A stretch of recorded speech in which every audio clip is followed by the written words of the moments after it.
I can't tell you how excited I am to have Carl Berryman on the show with us. He's written a book called 2025. I almost want to sing a song about that, I think. 2025. And the book really addresses things that fascinate me and send us into that, what I call great escape. And that's, to me, what a good book does.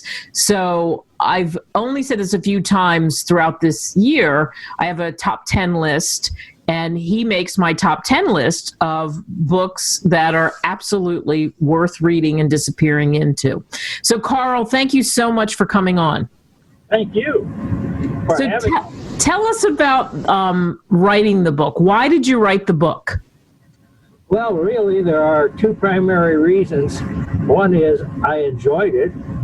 And the second, and perhaps more important, is not only is it possible, but quite plausible. I know. And so we haven't even told the listeners what the book's about. And if they look at the cover of the book, if you go to Amazon and you look at the cover, it's sort of a giveaway. But tell us about the story.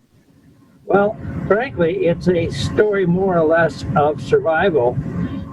The protagonist is a Marine Major General who is home on leave here in Wyoming, which is the basic setting.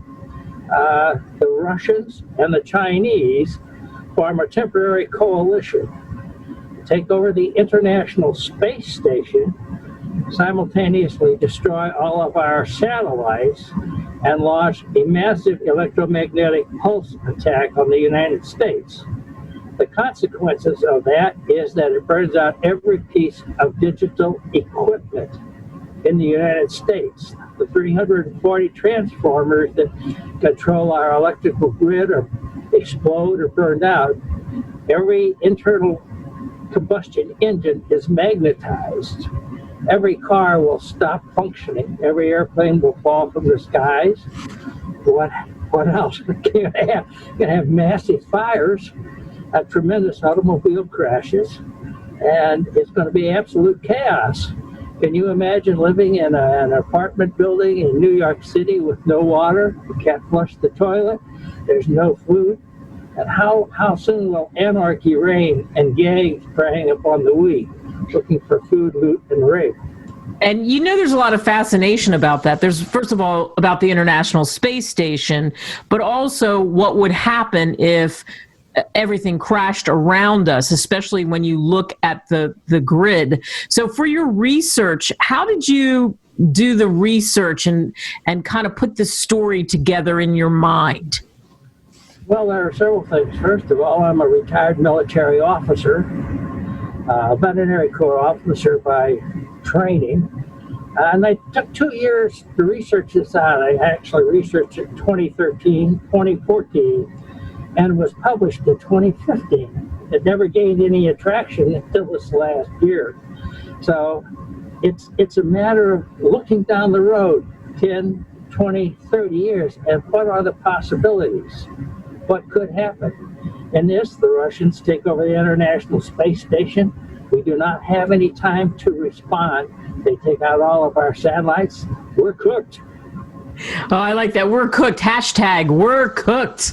Thanks, Carl. But that's why it's so exciting. It's an adrenaline. That's what it is. It's an adrenaline rush reading your book. And I'm a person, I said this at the beginning, I like space, the whole idea of the satellites. I've been to some of the most incredible vantage points to in my life. I've been privileged to see that. So it really struck me when you were talking about the satellites and what could happen. Was it a lot of fun for you to do this because you did that research, then you put it together, you think of the possibilities, you come up with basically the summation that we're cooked if we don't do anything. But was it fun to do the book? Yes, it was. It was fun, but it also had a serious bit to it. And I think to myself, even to this day, what if this really happens? Where will we be? How will we survive? And I might add, that's just one reason we're living in the Bighorn Basin in Wyoming. Boy, yeah, no kidding, right? When you, what was your favorite part? What was your favorite part about doing the book? Was it developing the characters after you did the research? Was it, a lot of times writers say they kind of get lost in the story and the characters can't get out of their head. And that's why instead of just talking about doing a book, it's like you have to put it down. Well, I really like, best of all, the two main characters, the Marine Major General, who is transferred to the Pentagon and then is home on leave when bad things happen, and the lady he meets. Now, his first wife is murdered in Baltimore, as you know, but by accident he meets a lady PhD geologist candidate with whom he becomes entangled and helps raise his two teenage sons. And he's home on leave when this catastrophe hits. So it's how should I put it? Serendipity in the character. Serendipity. I like that. Well, of course, nothing was modeled after your lovely wife, right? No, nothing there.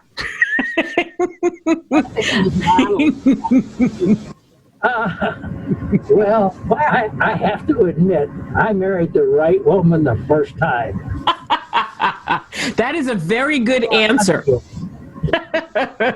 What do you hope people take away from reading 2025? I don't think the public is really aware of the potential threat. I don't think they have any clue. And when you watch today's news, there's very little true information on the international situation. We're more self-centered. We look more at the national news without consideration of what's going on in the rest of the world. Yeah, boy, I would agree with that for sure. Well, you can't just leave us hanging here. I am certain that there are more books inside of you. What's next? Well, I've been kind of kicking around the idea of writing a sequel, but it would constitute one of survival here in Wyoming as the characters progress 8-10 years down the road, what it would be. Now, in the original book, I did not entirely kill off all of the American population. There will be pockets, particularly in the mountains, say in Appalachia or here in the Rocky Mountains, people who could survive at the level of, say, 1850. Those who have firearms, who could hunt, who know how to defend themselves, who can grow a good garden, crops, raise a few cows, pigs, sheep, what have you, and survive. Yeah. Well, I'm cooked then. So hashtag I'm cooked. But Carl Berryman and his lovely wife probably wouldn't be. 2025 is the name of the book. And seriously, it is a well-written book. It's so intriguing. And I love what you said about what can people take away from it. It's the what if question. It's the bigger question, too, that really hovers over this book. Carl, thank you so much for joining us on the show. It's been my pleasure. All right, so the International Space Station, it's so interesting because, and I say this, and you've heard this before, and you heard it last hour, there's no doubt that this is what excites me in reading about this. November 2nd, 2000 was the first International Space Station. The construction was completed, and it was ready to rock, and that whole thing happened, and boom, there you go. So 20 years, think about that. And when you look at the International Space Station, which you may know very little about, there's some cool facts. There's been 240 people from, which I guess you could call them astronauts of a different sort, from 19 countries that have been at the International Space Station. Yeah, and it's been occupied since November of 2000, like I said. So 6 people live and work traveling at a speed of about 5 miles per second. They orbit Earth every 90 minutes. Can you imagine that view? At first, it would be really exciting, but how long are you up there? And in 24 hours, the space station makes 16 orbits of Earth, traveling through 16 sunrises and sunsets. Wow. I did a story on Peggy Whitson. She actually set the record for spending the most total time living and working in space. You know how long it was? I mean, this is crazy. 665 days. 665 days on September 2nd, 2017. Wow, right? Pretty cool. Anyway, fun chatting with Carl, no doubt about that. Stay with us. I'll meet you on the other side.